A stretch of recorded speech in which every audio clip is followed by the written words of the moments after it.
Está listo ya el documento de trabajo para la celebración del Sínodo de los Obispos para la Familia.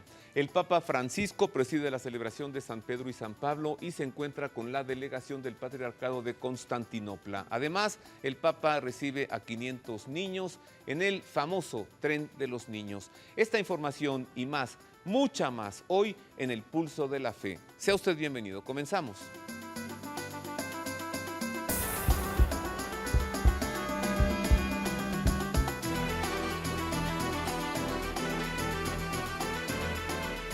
Oiga, es un grande gusto saludarle como cada domingo. Bienvenido en verdad a este programa que con tanto aprecio hacemos para usted.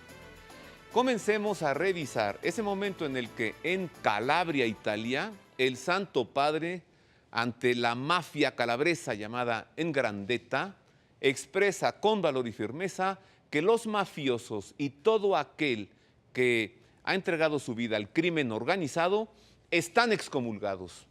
Mire usted. Tierra de gran belleza, pero también escenario de feroces homicidios. Calabria se presenta al Papa Francisco en su realidad como una iglesia que resiste, que no se pliega a los tentáculos de la criminalidad y que da esperanza. La misma que invoca a Francisco en su primera visita a la cárcel de Castrovillari. Una palabra difícil de decir a los 180 presos, sorprendidos y felices por un gesto tan inesperado. Esperanza que, primero de todo, se encarna en Jesús. Es Él el que perdona, el que está a nuestro lado y no se cansa de hacerlo. Pero el Señor, afirma el Papa, es sobre todo maestro de reinserción, un cometido que también deben asumir las instituciones. Cuando se abandona esta finalidad, la ejecución de la pena se degrada hasta ser un instrumento únicamente de castigo y venganza social, dañino también para el individuo y para la sociedad. Y Dios no hace esto con nosotros. Dios, cuando nos perdona, nos acompaña y nos ayuda en el camino siempre. Entre las personas que le escuchan está también el padre de Coco, el niño de 3 años, asesinado y quemado en Cassano a Lojonio hace algunos meses junto con su abuelo, un suceso que entonces impactó al Papa Francisco. Al padre y a las abuelas del pequeño, repitió: nunca más víctimas de la 'Ndrangheta, nunca más violencia contra los niños. Momentos emotivos también en el Centro San Giuseppe Moscati de Cassano a Lojonio, centro de cuidados paliativos y de terapia del dolor. El encuentro con los enfermos se produce bajo el signo de la ternura, del afecto y de la cercanía. Un acicate para todos los médicos calabreses y no solo para ellos. Debemos escuchar a los enfermos, porque si nosotros conseguimos realmente escuchar a los enfermos, las cosas irán mucho mejor, más allá de las decisiones organizativas que se adoptan. Es algo fundamental, debemos abrir nuestro corazón y nuestros oídos un poquito más. Voluntarios hay muchos y hoy se ven muchos. Es necesario sembrar y esperar para recoger. En la Catedral de Cassano a Lojonio, el Papa se reúne con los sacerdotes. En el discurso que les dirige, les exhorta a hacer canales abiertos y no empleados, a huir del peligro de individualismo pastoral viviendo la fraternidad, a hacerse cercanos, sobre todo para las familias. Por la tarde, en la explanada de Sibari, Francisco celebra la misa en la fiesta de Corpus Christi. En la homilía, su duro aviso contra la criminalidad. La 'Ndrangheta es esto: adoración del mal y desprecio del bien común. Este mal hay que combatirlo, hay que alejarlo. Es preciso decirle que no. La Iglesia, que sé que trabaja tanto en la formación de las conciencias, debe esforzarse cada vez más para que el bien pueda prevalecer. Nos lo piden nuestros chicos, nos lo demandan nuestros jóvenes necesitados de esperanza. Para poder responder a estas exigencias, la fe nos puede ayudar. Los que sigan en su vida los caminos del mal, como son los mafiosos, no están en comunión con Dios, están excomulgados. Palabras que son el legado del Papa a la diócesis de Monseñor Nuncio Galantino, obispo de Cassano a Lojonio. En mi opinión, nos ha entregado una tarea extraordinaria. La Iglesia no puede emparentar por ningún motivo con un mundo con estos tipos de realidad, por lo que nosotros debemos estar vigilantes para que no existan estas mezclas, para que todo esté siempre claro, todo evangélicamente claro. Y también la invitación a no perder la esperanza resuena con fuerza en los jóvenes calabreses. Hay posibilidad de trabajar, de estar aquí, de crear una tierra mejor. No es que no sea una buena tierra, pero el desempleo lleva a los jóvenes a alejarse y a menudo se desaniman y también se alejan de la iglesia. Por eso, nosotros en primer lugar, en Acción Católica, estamos dispuestos a acoger a todos, ayudarles a vivir un futuro mejor. Espero poder quedarme aquí en mi tierra, poder hacerla avanzar, poderla ayudar a crecer y también a convertirse en un punto importante, tanto para Italia como para el mundo. Así, o más claro o más fuerte, no están en comunión con Dios, están excomulgados. Solamente aclaro que esto no es una excomunión que el Papa haya dicho, simplemente él explica que aquel que se dedica al crimen organizado se excomulga él solo, es decir, están excomulgados. Recuerdo cuando el Papa San Juan Pablo II también se manifestó acerca de la mafia siciliana. La respuesta fue que dinamitaron 2 iglesias en Roma. Y ahora, a consecuencia de lo que dijo el Papa Francisco, los mafiosos de la Ndrangheta de Calabria, ¿sabe qué hicieron? Dijeron, pues entonces no vamos a ir este domingo a misa. ¡Ja, ja! ¡Qué miedo! Ahí está cómo se excomulgan solos. Es la verdad. Y esto que el Santo Padre dijo para la mafia en Italia se refiere también a la mafia mexicana, es decir, al crimen organizado, al narcotráfico. No lo digo yo, lo dijo el Santo Padre. Avancemos, vamos a otra nota maravillosa. Hay una fundación pontificia, es la Fundación Populorum Progressio. ¿A qué se dedica? ¿Qué hace? Enseguida vea usted cómo está dedicada a nuevos proyectos de financiación para programas de asistencia humanitaria en América Latina y en el Caribe. Por supuesto, México también. Esto hace la Populorum Progressio.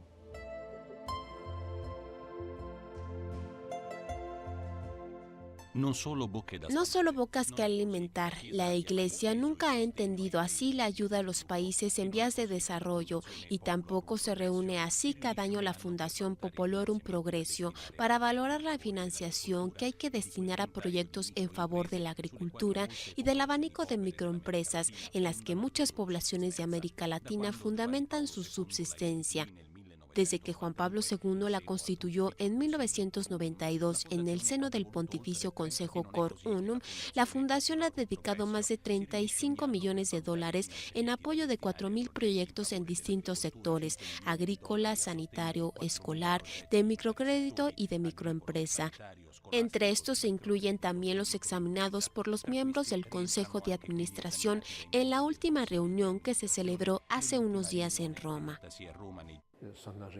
Han llegado 140 proyectos, de los que han sido aprobados 124 de todos los tipos, para la salud, para la educación, para ayudar a los niños, a los enfermos, los ancianos, etc. Algunos pequeños proyectos de ayuda a la producción, también algunos de fondo rotativo para la gente que pide tener $500 para comprar vacas y que después de un cierto tiempo devuelve el dinero y con este dinero se puede ayudar a otras personas. Durante 40 minutos, los miembros de la Fundación estuvieron en compañía del Papa Francisco. Ninguna formalidad, nada más que una reunión de familia con el Papa latinoamericano que conoce perfectamente escenarios, problemas y retos de la Fundación. Francisco pidió hacer frente a la cultura del descarte que tanto sufrimiento provoca y que arrincona a jóvenes y ancianos, y se detuvo sobre la cuestión de los indios y sobre los valores y límites del indigenismo, el movimiento intelectual y político desarrollado en defensa de las poblaciones indígenas de América Latina, con una petición sobre todo que los proyectos con etiqueta Populorum Progressio se distingan porque miran todos a la formación integral de la persona. Se intenta hacer crecer la solidaridad, la fraternidad, el esfuerzo de los unos para ayudar a los otros. Así se intenta revitalizar toda la existencia de los que nos esperan y que en el trabajo de la Fundación encuentran un rayo del amor de Dios, que pueda hacer también brotar una fuente de esperanza. Y me parece que quizá, como hemos dicho entre nosotros, es necesario acentuar en el futuro la dimensión educativa. Como ve usted, la iglesia es algo más, es mucho más que incienso y misa. Oiga, ¿sabía usted que en la Santa Sede hay un observatorio vaticano? Un observatorio, así se llama, el Observatorio Vaticano. No está en el Vaticano, está en las villas de Castel Gandolfo. El director es el padre Gabriel Funes. Esto es un vínculo muy fuerte entre ciencia y fe. Y resulta que cada año reciben a estudiantes de todo el mundo que acuden al Observatorio Vaticano para tomar cursos allí. Escuche cómo dice el padre Funes que en el cosmos hay más de, ¿cómo dice? 100.000 millones de galaxias, una cosa así, una cosa impresionante. Conozca el observatorio y a su director, el padre Funes. Una iniciativa de gran amplitud internacional, capaz de trazar una constelación de diálogo entre los pueblos, ha finalizado la 14ª Escuela Estival de los Observatorios Vaticanos. Una iniciativa comprobada y prestigiosa que este año ha visto la participación de 25 estudiantes procedentes de 22 naciones. El balance de esta iniciativa es muy positivo. Los estudiantes seleccionados, habitualmente 25 estudiantes sobre 150 solicitudes, tienen después una carrera académica de éxito. Y también se crea una continuidad, diría yo, de estos exalumnos que proceden de distintas culturas, de distintos países, distintas religiones. Y esto es bonito porque muestra que la ciencia puede convertirse también en un espacio de diálogo y de paz. Nosotros buscamos también de esta manera promover la paz y la justicia. La escuela es una oportunidad maravillosa que se nos ofrece. En efecto, desde el punto de vista académico, vienen importantes astrónomos de todas las partes del mundo a darnos lecciones de investigación sobre todo lo que está en marcha en este momento, temas muy actuales. Además, desde el punto de vista cultural, podemos dialogar con personas de muchos países, con culturas completamente diferentes, también con no creyentes o musulmanes, gente procedente de todos los continentes cuya cultura podemos aprender. La experiencia me ha gustado mucho desde muchos puntos de vista. Lo primero de todo, aquí se realizan lecciones y seminarios muy vivos. Hacemos proyectos con los estudiantes, aprendemos a trabajar en grupo. Y otra cosa importante que me ha gustado mucho es que tenemos contacto con estudiantes procedentes de todo el mundo, con quienes establecemos excelentes relaciones humanas y también de amistad, que nos serán útiles en el futuro para crear conexiones y redes por todo el mundo. El tema de la edición 2014 ha sido Galaxias cercanas y lejanas, nuevas y antiguas. Las galaxias son un objeto de estudio muy interesante. El universo está formado por 100.000 millones de galaxias. Si dividimos el número de galaxias por la población mundial, a cada uno de nosotros nos tocan 14 galaxias. Es también un tema muy interesante porque es un estudio que abarca otras partes de la astronomía, que tienen que ver con la cosmología y con las estrellas. Yo creo que el conocimiento de la astronomía, de la cosmología, abre o debería abrir a las grandes preguntas y esto se convierte en un terreno fértil para llegar a conocer mejor al Creador. Prepara el corazón y la mente para el encuentro con Dios, de manera que debería ayudar a abrir nuestras mentes al Creador. Este padre Funes alguna vez dijo, a respuesta a una pregunta de un reportero, que si podía haber vida extraterrestre, y él dijo, pues sí, es posible que sí. ¡Uy! Medio mundo se le echó encima, que cómo decía esas cosas el padre Funes, que había extraterrestres y todo. No, él nomás respondió, podría ser que sí. Es muy difícil pensar que estamos solos en el universo. Ya lo conoció el director del Observatorio Vaticano, en las villas apostólicas de Castel Gandolfo. Oiga, en otro tema vamos a recordar la gran figura del Papa Santo, San Pío X, quien por cierto tuvo unas revelaciones, unas visiones como la de los niños en Fátima, cuando vio a un obispo vestido de blanco salir de una ciudad en ruinas. Bien, pues en Roma el Pontificio Comité de las Ciencias Históricas ha implementado toda una jornada de estudios para revisar la figura del Papa San Pío X. Esta es la información. 11 años de pontificado al comienzo del siglo XX para marcar el camino que la Iglesia recorrería después hasta el Concilio Vaticano II. Las reformas de San Pío X, fallecido pocos días después del comienzo de la Primera Guerra Mundial, incidieron profundamente en numerosos ámbitos del tejido eclesial. A un siglo de la muerte del Papa Sarto, el Pontificio Comité de Ciencias Históricas ha organizado recientemente una jornada de estudio para profundizar en la comprensión de su ministerio petrino, desde la reforma de la Curia Romana y de las distintas congregaciones a la redacción de un nuevo código de derecho canónico, hasta la redacción de un texto de doctrina cristiana para la diócesis de Roma que se difundió después por todo el mundo. Un esfuerzo renovador expresado desde el primer año de su pontificado, que se interesaba de una manera especial en promover una participación más activa de los fieles en la vida litúrgica, como concluye también el análisis realizado por el historiador Giampaolo Romanato en su último libro Pío X, en los orígenes del catolicismo contemporáneo, presentado al final del evento.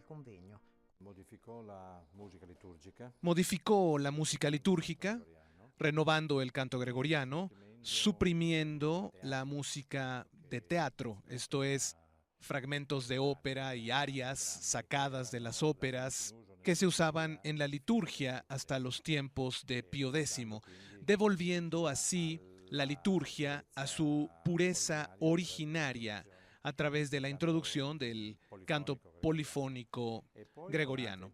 Después también con otras intervenciones, animando por ejemplo a la comunión frecuente, que no era habitual antes de Pío X, bajando la edad de la comunión para los niños a los 6 o 7 años. De ahí nace la primera comunión como rito de iniciación cristiana del niño. Pío X había sido un pastor de almas. Es el único papa que durante largos años antes del papado ejercía el ministerio de párroco en pequeñas parroquias de campo, por lo que ejercita en el papado esta sensibilidad pastoral dirigida a la salus animarum. Y esta sensibilidad es la que impulsa a San Pío X a una profunda revisión del proceso formativo de los futuros sacerdotes a través de la creación de numerosos seminarios regionales, reformas que imprimen a la Iglesia un fuerte impulso de renovación medio siglo antes del Concilio Vaticano II. Las reformas de Pío X de la Curia, del Codex Iuris Canonici, de la liturgia, llegaron todas hasta el Vaticano II. Después, claramente, el Vaticano II va más allá con las reformas de la Curia Romana de 1968, de Pablo VI, pone en marcha la revisión del derecho canónico, cambia la liturgia. Así, en muchos aspectos, el Concilio Vaticano II reforma la Iglesia que había modelado Pío X. ¿Qué tal la figura del Papa San Pío X? Voy a hacer una pausa, regreso. Tengo muchísima más información que compartir con usted. Una de ellas le anticipo. Ha sido concluido el documento de trabajo para el desarrollo del Sínodo de los Obispos para la Familia. Un tema muy esperado porque algunos dicen el Papa allí va a tratar de liberar la comunión para los divorciados vueltos a casar. Allí probablemente se trate el tema también del matrimonio de sacerdotes. Así que esta información al volver y mucho más. El encuentro del Papa Francisco con el primado de la Iglesia Anglicana de Inglaterra, el encuentro del Papa Francisco con el patriarca de Constantinopla. Mucho más todavía en el Pulso de la Fe.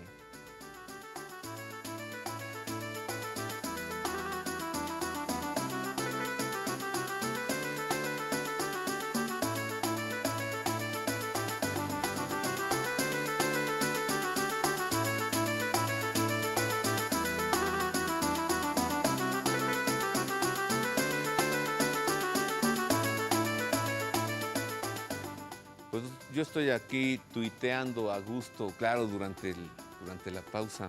Muchas gracias por los tweets que hace favor de enviarme. Muchas gracias a todos mis amigos tuiteros. Es una forma de comunicarnos durante el programa, pero también durante toda la semana. Avancemos en más del pulso de la fe. El Papa ha tenido unas expresiones maravillosas en torno a la vocación de todo cristiano. Debemos salir de nosotros mismos para encontrarnos con el otro, especialmente con el más pequeño, con el que nada tiene, con aquel que tiene necesidad de nuestro tiempo, de una palabra, de la escucha, de nuestra ayuda también. Y esto lo hizo en una reunión que sostuvo con los voluntarios de las Misericordias de Italia. Lo que les dijo el Papa a ellos nos lo dice a todos nosotros también. Esta es la información. La labor de las misericordias y de los grupos de donantes de sangre fratres ha sido desde el principio el tener vivo el sentimiento de la fraternidad y la ayuda desinteresada al prójimo. Gracias a las actividades del voluntariado en el ámbito sociosanitario, el encuentro con el Papa Francisco en la Plaza de San Pedro fue ocasión para confirmar este compromiso como brazos operantes de la Iglesia y para profundizar todavía más las motivaciones humanas y cristianas de la misión de las misericordias. El Papa se dirigió a los más de 30,000 voluntarios, exhortándolos a dar el corazón a los más pobres, los que tienen necesidad, porque es lo que hizo Jesús. La figura del donante, total, no se limita a actuar pasivamente, sino que se dedica al otro con humanidad, porque reconoce en el hombre la imagen de Dios.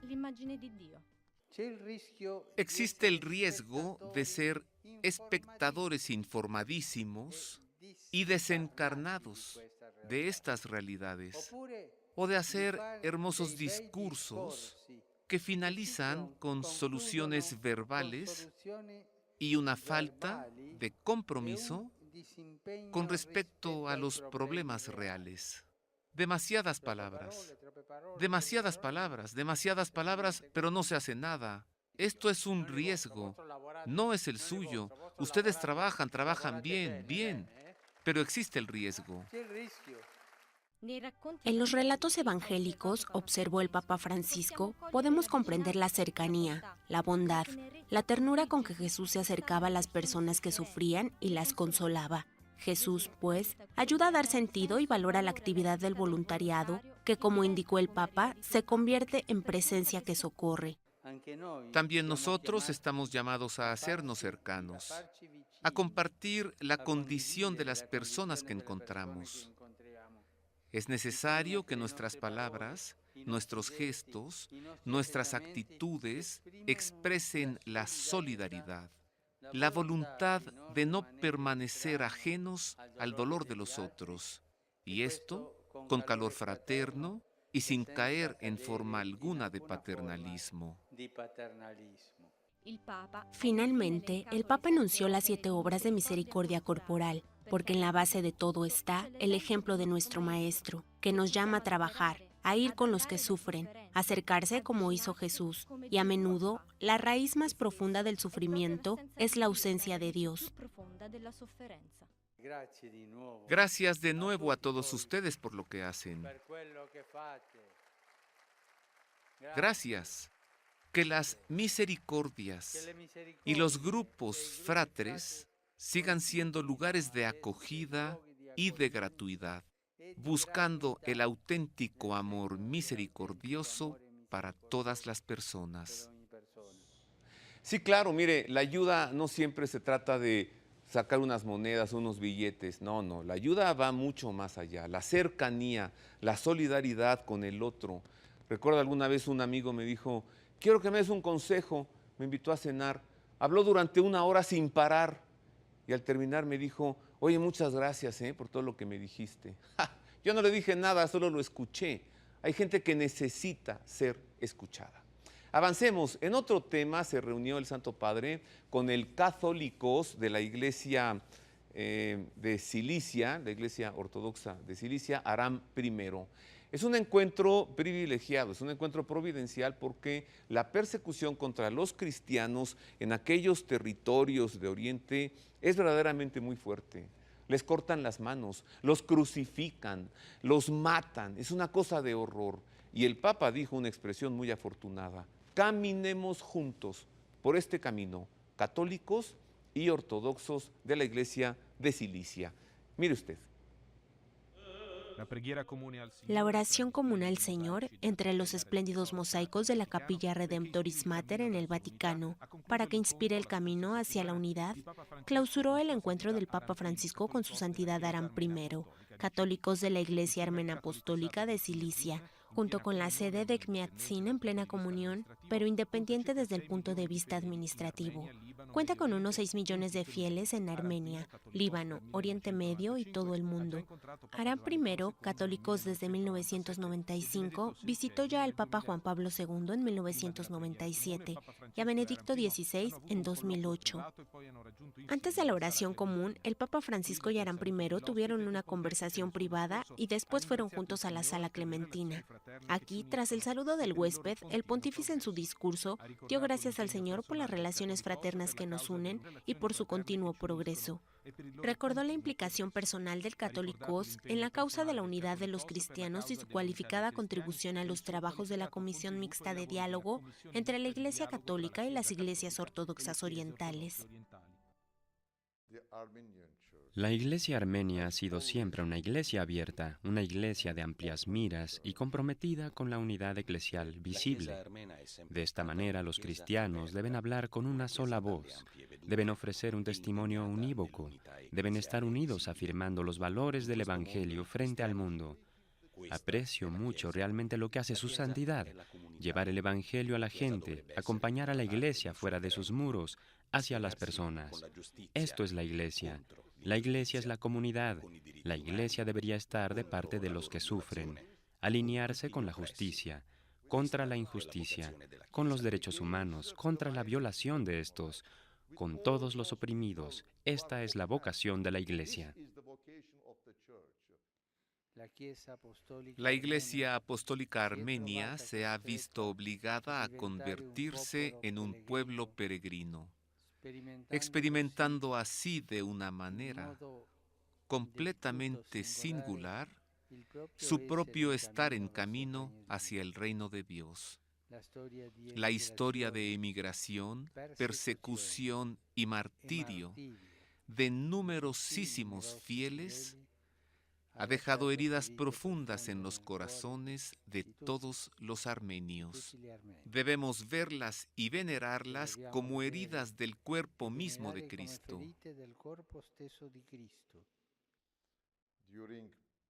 Durante la Primera Guerra Mundial, 1,5 millones de armenios fueron muertos, asesinados, en el contexto de un genocidio atentamente programado y sistemáticamente realizado por el gobierno otomano de aquella época. Lo que queremos, lo primero de todo, es el reconocimiento del genocidio armenio. Nadie lo puede negar, se trata de un hecho histórico, por el que pedimos reconocimiento y reparación. Se trata de una cuestión de derechos humanos, de justicia y de dignidad humana. Son heridas que para el Papa Francisco son causa de esperanza y confianza en la misericordia de Dios, la misma que necesitan los cristianos de Oriente Medio, especialmente los que viven en las zonas martirizadas por la violencia. Como seguidores de Cristo debemos aprender a llevar con humildad los unos las cargas de los otros, ayudándonos así recíprocamente a ser más cristianos, más discípulos de Jesús. Así caminamos juntos en la caridad, como Cristo nos amó y se dio a sí mismo por nosotros. El encuentro del Santo Padre con el Católicos Aram I de la Iglesia Apostólica de Cilicia. Avancemos en más información. Atención para todos aquellos que son miembros de las comunidades de la Renovación Carismática. El Santo Padre se reunió con ellos, más de 40,000, en el estadio de Roma. Y este encuentro, oiga, es muy afortunado porque recuerdo alguna vez que el Papa recién electo le preguntaron sobre la renovación carismática y él dijo: cuando yo era arzobispo de Buenos Aires, al final a mí eso no me gustaba. Pero luego los conocí muy de cerca y pienso que realmente hacen un gran servicio a la iglesia porque la iglesia debe renovarse. Bueno, este es el encuentro del Santo Padre con los carismáticos de la renovación. La vista desde las gradas es como la de un domingo de competición y también el ruido de fondo aquí y allá lo recuerda, pero es otro el protagonista esperado por la multitud, el que hace estallar de alegría el Estadio Olímpico de Roma. El Papa Francisco aparece en el rectángulo verde en medio de un clamor de júbilo, encendido por los 52,000 participantes en la 37ª convocación de la Renovación Carismática, que para esta ocasión se amplió a las mayores comunidades del mundo carismático. Lo que inmediatamente cautiva a los presentes es la gran familiaridad del Papa Francisco con los ritos, los gestos y los cantos de la experiencia carismática, realidad bien conocida en Argentina y que dejó antes del cónclave tras haber asumido a nivel nacional el servicio de asistente espiritual de la renovación. Han nacido de una voluntad del Espíritu Santo como una corriente de gracia en la Iglesia y para la Iglesia. Esta es su definición, una corriente de gracia. Antes de su discurso se habían dirigido al Papa un sacerdote, una joven y una mujer invidente, representantes de una humanidad transformada en el alma por la fuerza del Espíritu, con la que Francisco instaura un diálogo de corazón a corazón, como en el caso de la familia que le pide ser confirmada en la fe. Todos los días tenemos necesidad de esa fuerza que viene de lo alto, esa fuerza que nos sostiene y nos ayuda a superar todos los ataques del mal, hacia la gracia de la unidad que hay en la familia.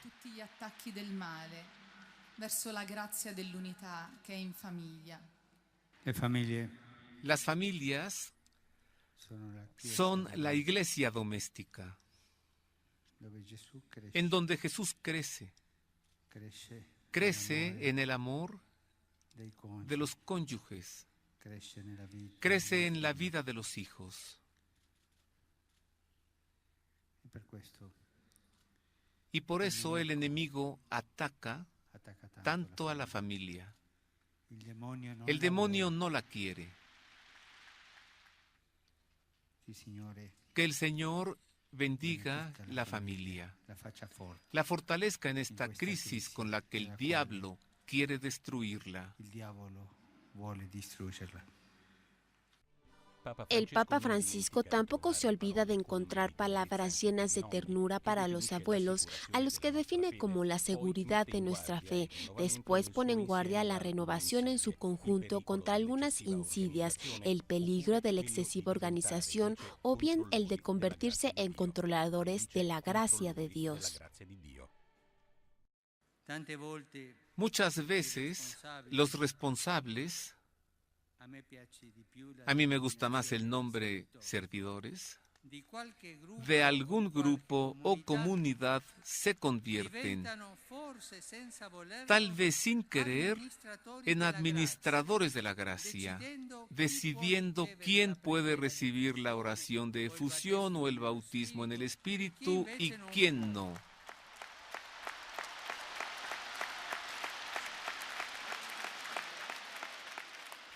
Si algunos hacen así, les ruego no hacerlo más, no hacerlo más. Ustedes son dispensadores de la gracia de Dios, no controladores. El crescendo del Papa es irresistible, busquen la unidad de la renovación, pide, huyan de las luchas internas y sobre todo concluye, adoren a Dios el Señor porque esto es el fundamento. Salgan a las calles a evangelizar, anunciando el Evangelio. Recuerden que la Iglesia nació en salida aquella mañana de Pentecostés. Acérquense a los pobres y toquen en su carne la carne herida de Jesús. La última imagen es la del estadio que invoca al Espíritu Santo sobre su pastor que se inclina para recibirlo, igual que en aquel 13 de marzo de 2013, cuando el mundo descubría el talante humilde de un nuevo Francisco. Más de 40,000, dije hace rato, 52,000 integrantes de la Renovación Carismática en el Espíritu Santo, junto con el Santo Padre en el Estadio de Roma. En otro tema, ¿ha usted oído hablar del tren de los niños? ¡Ja! Es un tren de gran alegría. Hay una tradición, llegan en tren varios niños, en este caso fueron 500, de las periferias de Nápoles y de Roma, y se encuentran con el Santo Padre. Vea usted la frescura de los niños, la inocencia, sus sonrisas, un encuentro extraordinario, maravilloso entre su santidad el Papa Francisco y 500 niños. Esta es la crónica. Una multitud de gorras rojas y un único solideo blanco. La jornada tuvo como protagonistas a los niños para una elección de luz inolvidable. Entre abrazos y fotos, el Papa Francisco recibía así en el atrio del aula Pablo VI a 500 niños en riesgo de abandono y de dispersión escolar, procedentes de 6 escuelas de las periferias de Nápoles y 2 de Roma. Llegaron al Vaticano gracias a un convoy especial con motivo de la segunda edición del Tren de los Niños, iniciativa promovida por el Pontificio Consejo de la Cultura, con la colaboración de los ferrocarriles estatales italianos. Mineros de Luz es el título de la cita de este año que antes del encuentro con el Papa Francisco implicó a los más pequeños en un programa cultural con visita a las catacumbas de San Genaro en Nápoles y las de Priscila en Roma. El proyecto buscó proporcionar a los que son más frágiles los instrumentos culturales y espirituales para crecer como personas fuertes, capaces de salir de la degradación y la miseria. El Papa dialogó con los niños partiendo precisamente de un regalo suyo, una maceta con tierra procedente de las catacumbas visitadas. ¿Qué significa esta tierra de la oscuridad? ¿Quién lo sabe? ¿Quién me lo sabe decir? ¿Por qué me han traído tierra de la oscuridad? Fuerte. Es más fuerte que no oigo. Para convertirla en luz. La oscuridad es para la luz. Cuando es de noche, todo está oscuro. Pero esperamos el amanecer cuando empieza la luz. ¿Qué es más importante? Esta es la pregunta. ¿La oscuridad o la luz? La luz. Y cuando estamos en la oscuridad, ¿qué es más importante hacer? Ir a la luz, buscar la luz. La planta, observó el Papa Francisco, es el punto de partida para un mundo mejor, llenos de luz, porque Dios está dentro de nosotros hasta en los momentos oscuros. Y para hacer un mundo mejor, ¿cómo se hace? ¿Con el odio? ¿Se hace con el odio? Bien, dilo fuerte.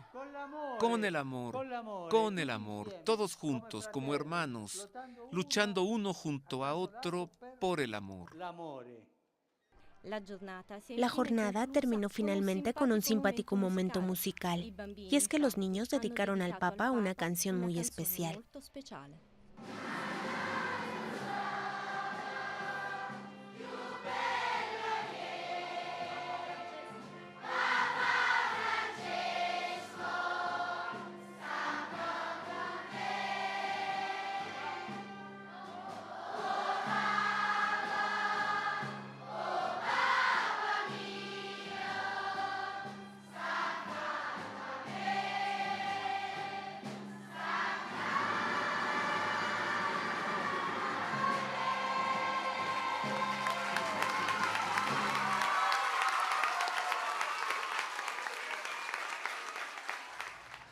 ¿Qué tal los niñitos con el Santo Padre? 500 niños procedentes de las periferias de Nápoles y de Roma. Voy a hacer una pausa, regreso para presentarle a usted el encuentro entre el Santo Padre y el primado anglicano de la Iglesia en Inglaterra. Regreso también para presentarle a usted la información sobre el documento que está listo, el documento de trabajo para el desarrollo del Sínodo de los Obispos sobre la familia. Esto y más al volver después de una pausa. Así, mire.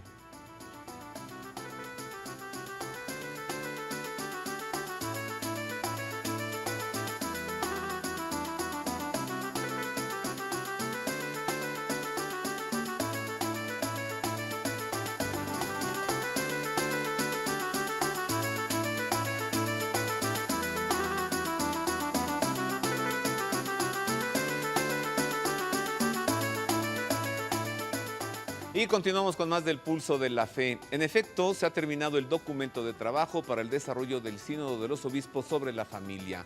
Esta es la información.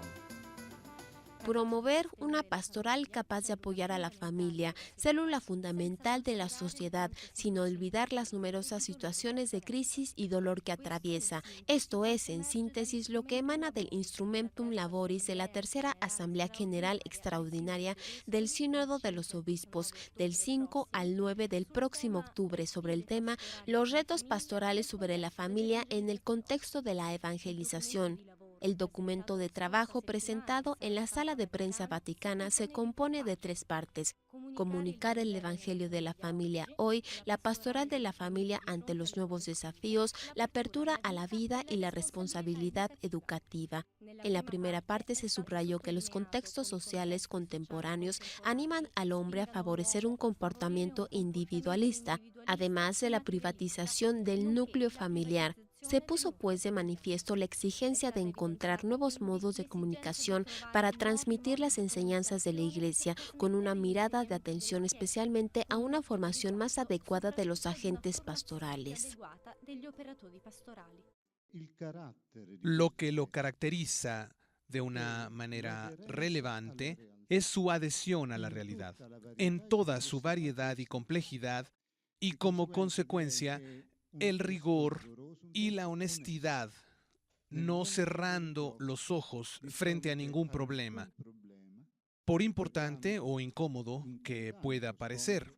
Se percibe de una manera unánime y universal en la Iglesia la urgencia de proponer una visión abierta de la familia, fuente de capital social, es decir, de virtudes esenciales para la vida común. En la segunda parte del documento sinodal se tratan todas las situaciones socialmente críticas a las que la familia está sometida constantemente.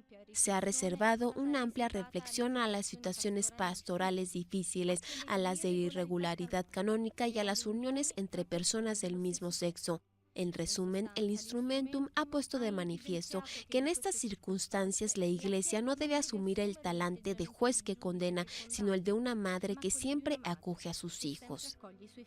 El fenómeno de las convivencias y de las uniones de hecho, en creciente difusión, está motivado por distintas razones, entre ellas sociales, económicas y culturales. La Iglesia siente el deber de acompañar a estas parejas en la confianza de poder apoyar una responsabilidad como la del matrimonio, que no es demasiado grande para ellos. Por otra parte, la cuestión de los divorciados vueltos a casar, que viven en sufrimiento con su condición de irregulares en la Iglesia, ofrece un conocimiento real de su situación por la que la Iglesia se siente interpelada a encontrar soluciones compatibles con su enseñanza, que conduzcan a una vida serena y reconciliada. En la tercera parte, finalmente, surgió la intención de promover una mentalidad abierta a la vida, también gracias al compromiso civil de los cristianos para favorecer leyes y estructuras que apoyen la vida naciente. La Iglesia está llamada a anunciar la fecundidad del amor, la profundidad y la riqueza de la generación de hijos. La comunidad cristiana tiene que afirmar el valor de la vida, tanto en apoyo del valor sagrado de su transmisión como en la labor educativa, que lleva a la persona a apreciar hasta el fondo su sentido y su belleza. Así que listo el documento. En otras noticias, durante la celebración de la solemnidad de los apóstoles Pedro y Pablo, el Papa preside esta celebración que ya es tradicionalmente ecuménica y él manifestó sobre esta unión que debe haber entre católicos y ortodoxos. Así lo dijo el Santo Padre. La sonrisa del Papa Francisco imponiendo el palio a los nuevos arzobispos metropolitanos es el signo de la cercanía de la Iglesia, del abrazo de Jesús, buen pastor, que llevaba sobre sus hombros al Cordero, y la banda de lana blanca recuerda precisamente esta labor. Es el sígueme que el Señor dice a Pedro y que el pontífice repite varias veces en la homilía de la misa en la solemnidad de los santos Pedro y Pablo, en la que también participa, como ya es tradición, una delegación del Patriarcado Ecuménico de Constantinopla.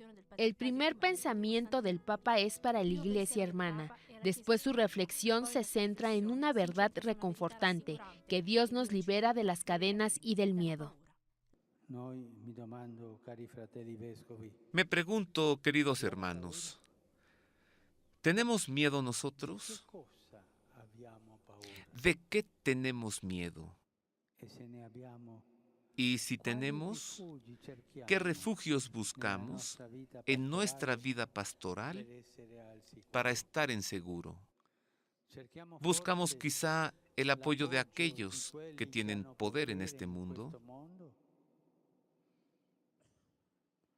¿O nos dejamos engañar por el orgullo que busca gratificaciones y reconocimientos y allí nos parece que estamos seguros?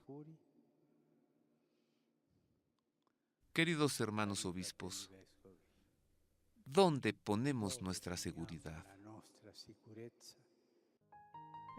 La respuesta es sencilla y es una: depositar la confianza en Dios y alejarse de cualquier tentación mundana, como hizo Pedro, quien negó a Jesús 3 veces, pero que otras 3 veces respondió sí a su amor.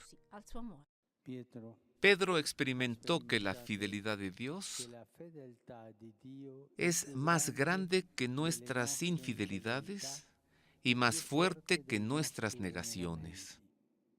También a nosotros, hoy, Jesús nos dirige la pregunta: ¿me amas?